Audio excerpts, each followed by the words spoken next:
Você provavelmente já ouviu que Eduardo Saverin é o homem mais rico do Brasil. Pois é.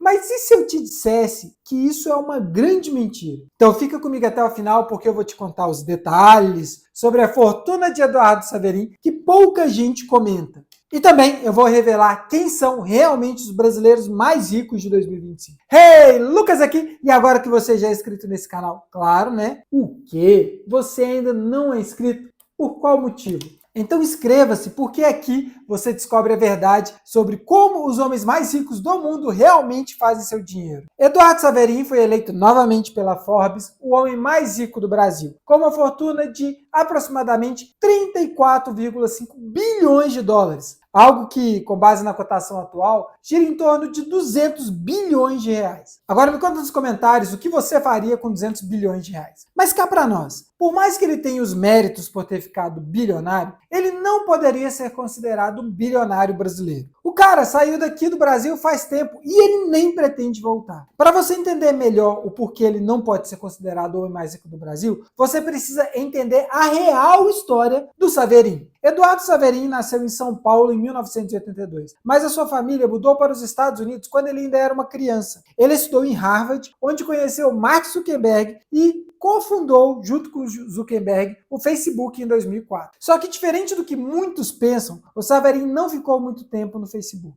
Ele teve desentendimentos com o Zuckerberg logo no início e foi cortado da empresa. Um tempo depois, ele entrou com um processo contra o Facebook, alegando que era um dos co-criadores do Facebook e por isso deveria ter uma parcela do capital social da empresa. Ele deveria ser dono de uma parte da empresa. No final, ele ganhou o processo e ficou com 4% das ações do Facebook. O que, com o crescimento da empresa, o transformou em um bilionário. Mas aqui começa a parte mais interessante. Eduardo Saverin fez sua fortuna nos Estados Unidos e ele era um cidadão americano. Era, pois em 2011, Eduardo Saverin fez algo que pegou todo mundo de surpresa. Ele abriu mão da cidadania americana. E sabe por quê? Para fugir de impostos. Nos Estados Unidos, quando um bilionário vende ações e lucra muito, ele paga um imposto chamado de Capital Gains Tax, que é equivalente àquele imposto que estão pensando em colocar aqui no Brasil sobre os super ricos. Saverin, que já estava morando em Singapura na época, percebeu que se ele renunciasse à cidadania americana, poderia pagar muito menos de impostos sobre a sua fortuna. E foi exatamente o que ele fez. Deixou de ser cidadão americano e ficou apenas com a cidadania brasileira e a residência em Singapura. Singapura é um paraíso fiscal onde os milionários praticamente não pagam impostos sobre ganhos de capital. E agora vem um detalhe mais importante ainda. Saverin não investe no Brasil. Ele é cofundador da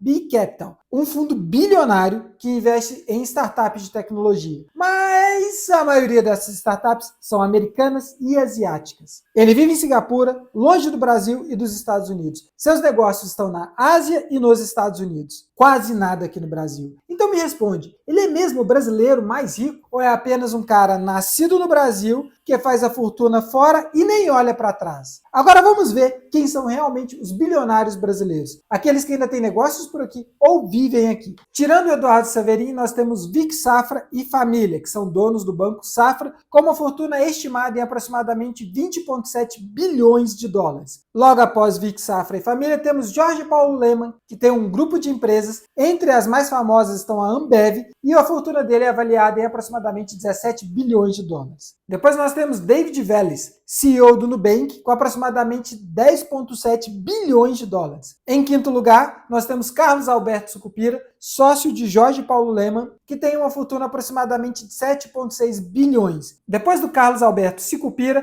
temos André Esteves, do Banco BTG Pactual, com uma fortuna aproximada de 6,7 bilhões de dólares. Em sétimo lugar, nós temos Fernando Roberto Moreira Salles, também do setor bancário, com uma fortuna estimada em 6,5 bilhões de dólares. Em oitavo lugar, temos Miguel Krisgner, dono do Boticário. Apesar dele não ter nascido no Brasil e ele ser descendente de alemão e polonês, ele fez sua fortuna no Brasil. E tem uma fortuna estimada de 6,1 bilhões de dólares. Em seguida, nós temos Pedro Moreira Salles, do Itaú Unibanco, com uma fortuna estimada em 6,1 bilhões de dólares. E em décimo lugar, nós temos mais um sócio do Jorge Paulo Lemann, da 3G Capital, Alexandre Baring, eu acho que eu falei o nome dele certo, com uma fortuna estimada em 5,7 bilhões de dólares. Entre os mais ricos do Brasil, Eduardo Saverin é o único que não tem nada a ver com o Brasil hoje. Já os outros, pelo menos, têm negócios aqui no país e geram empregos aqui. Mas nós temos que dar o crédito para o Saverin. Não dá para negar. Saverin foi muito inteligente. Ele teve a sacada certa ao entrar no Facebook junto com Mark Zuckerberg e garantir sua participação no início. Ele soube lutar pelos seus direitos e processou Zuckerberg para garantir sua fatia da empresa. E depois que ficou bilionário, soube investir bem o seu dinheiro, multiplicando a sua fortuna em startups e empresas de tecnologia de ponta. Ou seja, ele merece o que conquistou. A questão aqui não é se ele foi competente ou não, porque isso ele foi. E nós todos temos muito a aprender com ele relacionado a investimentos e negócios. O ponto é, ele realmente pode ser considerado um bilionário brasileiro se ele não fez nada aqui, se ele não fez sua fortuna por aqui, se não vive por aqui, se não mora aqui há muitos anos, não investe no Brasil e não gera nada aqui no Brasil? A verdade é essa que ninguém conta. Eduardo Saverin não é o homem mais rico do Brasil. Ele só nasceu aqui. Então me diz, você acha que Eduardo Saverin pode ser chamado do homem mais rico do Brasil? Ou ele só usa o Brasil no passaporte? Comenta aqui embaixo e bora debater sobre esse assunto. Se você curtiu esse vídeo, já deixa o like, se inscreve no canal, porque aqui a gente fala a verdade sobre dinheiro,